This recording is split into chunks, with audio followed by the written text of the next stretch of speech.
दोस्तों, भगवान श्री राम के बारे में तो आप सभी जानते होंगे, लेकिन क्या आप लोग उनके पिता राजा दशरथ के बारे में जानते हैं? अगर नहीं तो आज की इस वीडियो को अंत तक जरूर देखें। दोस्तों, क्या आप जानते हैं कि राजा दशरथ शनिदेव को कैसे मारने वाले थे और वो क्या वर थे जो राजा दशरथ ने शनिदेव से मांगे थे, जिसका परिणाम आज भी दिखता है? तो चलिए जानते हैं कि ऐसे कौन से वर थे।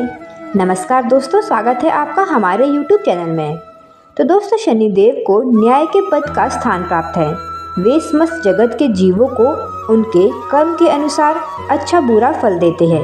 इसीलिए वो एक तरफ कठोर है तो दूसरी ओर दयालु भी है। दोस्तों, एक बार तो अयोध्या के राजा दशरथ ने शनिदेव की ओर तीर चलाने का प्रयास भी किया था। एक कथा के अनुसार एक बार जब शनि कृतिका नक्षत्र के अंत में थे, तब ज्योतिषों ने राजा दशरथ को बताया कि अब शनिदेव रोहिणी नक्षत्र को भेद कर जाने वाले हैं, जिसका फल देव और दानव सभी को भयंकर रूप से भोगना पड़ेगा। इस वजह से पृथ्वी पर भी 12 वर्षों के लिए भयंकर अकाल पड़ने वाला है। स्वस्थ प्रजा भूख प्यास के कारण अपने प्राण त्यागने लगेगी। ये सुनकर राजा दशरथ व्याकुल हो उठे। फिर राजा दशरथ ने सभी ऋषियों को बुलाकर इस संकट से रक्षा का उपाय पूछा। वशिष्ठ जी ने यह कह दिया कि इस योग को तो स्वयं ब्रह्मा जी भी नहीं टाल सकते, इसका त्याग कोई और नहीं कर सकता। ये सुनकर राजा दशरथ साहस करते हुए दिव्य रथ पर सवार होकर दिव्यास्त्रों सहित सूर्य के 1,00,000 योजन के ऊपर नक्षत्र मंडल में गए और वहां रोहिणी नक्षत्र के पृष्ठ भाग में स्थित होकर उन्होंने शनि को लक्षित करते हुए धनुष पर संहार अस्त्र चढ़ाकर खींचा। ये देखकर शनिदेव हंसते हुए कहते हैं कि हे राजन, मैं तुम्हारे पुरुष और सराहनीयता से प्रसन्न हूँ। मैं जिसकी ओर दृष्टि भी डाल दूं वो भस्म हो जाता है। तुम वर मांगो, तुम्हें क्या वरदान चाहिए?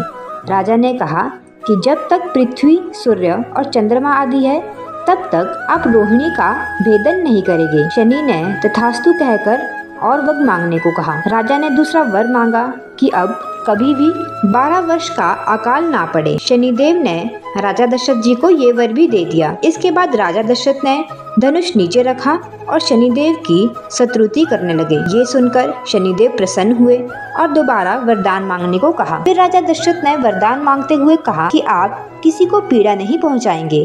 तभी शनिदेव कहते हैं कि यह वर देना असंभव नहीं है, क्योंकि मुझे जीवों को उनके कर्मों के अनुसार सुख दुख दिखाने के लिए मुझे नियुक्त किया गया है। इसके बदले में मैं आपको ये वर देता हूँ कि जो कोई भी तुम्हारे द्वारा की गई स्तुति का पाठ करेगा वह पीड़ा से मुक्त हो जाएगा।